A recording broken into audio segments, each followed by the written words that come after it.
திருநெல்வேலி சந்திப்பு சிபா மருத்துவமனையில் குடியரசு தின விழா கொண்டாட்டம். திருநெல்வேலி சந்திப்பு சிபா மருத்துவமனையில் குடியரசு தின விழா கொண்டாடப்பட்டது. மருத்துவமனையின் தலைமை புற்றுநோய் அறுவை சிகிச்சை நிபுணர் டாக்டர் முகமது இப்ராஹிம் தலைமை வைத்தார். இதயவியல் துறை தலைமை மருத்துவர் கிரீஸ் தீபக் தேசிய கொடியை ஏற்றி வைத்து சிறப்பு செய்தி வழங்கினார். தொடர்ந்து எலும்பு மூட்டு சிகிச்சை மருத்துவர் அகமது யூசுப் மற்றும் அறுவை சிகிச்சை நிபுணர் அஜய் ரெக்ஸ் ஆகியோர் குடியரசு தின செய்தியை வழங்கினர். இந்த நிகழ்ச்சியில் சிபா மருத்துவமனை மருத்துவர்கள், செவிலியர்கள், ஊழியர்கள், சிபா அலைடு ஹெல்த் சயின்ஸ் கல்லூரி மாணவ மாணவிகள் மற்றும் பொதுமக்கள் பலரும் கலந்து கொண்டனர். மருத்துவமனை மேலாளர் சுதர்சன் நன்றி கூறினார்.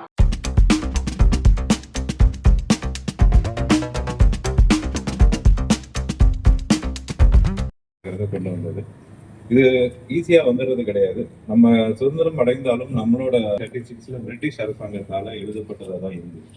அதை கடைபிடிக்கும் போது அதுல எல்லா மக்களையும் சமமா ஆதார மக்களுக்கு ஒரு மதங்கள் ரீதியாகவும் அவங்க வேறுபட்டாங்க. இது எல்லாத்தையும் ஒரு சமத்துக்குள்ள கொண்டு வரணும் அப்படிங்கிற ஒரு சமத்துவத்தை மக்களால் ஆண்ட ஒரு மக்கள் கட்சி. நம்மளோட குடியரசுனா என்ன? மக்களால் தேர்ந்து. அனைவருக்கும் இந்திய காலை வணக்கம். இன்று நமது 77வது குடியரசு தினம்.